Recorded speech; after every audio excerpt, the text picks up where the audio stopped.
এমন একটা সময় আমরা এখন এসে পৌঁছেছি যেই সময়ে সবাই চাঁদ তালাশ করে, কিন্তু সেটা আকাশে না, ফেসবুকে। ঠিক না ভাই? ঠিক। চাঁদ কি ফেসবুকে উঠে না আকাশে উঠে? তাহলে সবাই যদি ফেসবুকে চাঁদ তালাশ করেন, আকাশে চাঁদ দেখবে কে? ও ইসলামী ফাউন্ডেশনের হেলাল কমিটি, চাঁদ দেখা কমিটির কিছু মানুষ,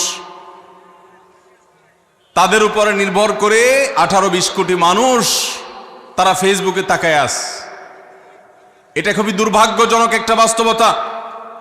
নবী করিম সাল্লাল্লাহু আলাইহি সাল্লামের হাদিসটা আমরা লক্ষ্য করি, তিনি বলেছেন, সুমু লিরুইয়াতিহি ওয়া আফতিরু লিরুইয়াতিহি, তোমরা চাঁদ দেখে সিয়াম সাধনা করবে, চাঁদ দেখে রমাদান উদযাপন করবে, চাঁদ দেখে রমাদানের ইবাদত বন্দেগী করবে, আর চাঁদ দেখে তোমরা ঈদ উদযাপন করবে।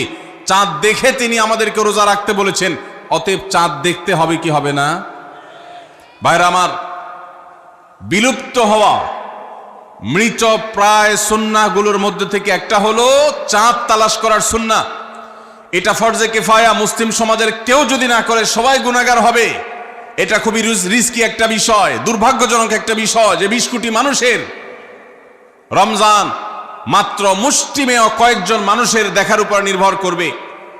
ভাইরা আমার, আমরা পশ্চিম আকাশে চাঁদ দেখার চেষ্টা করব ইনশাআল্লাহ। যদি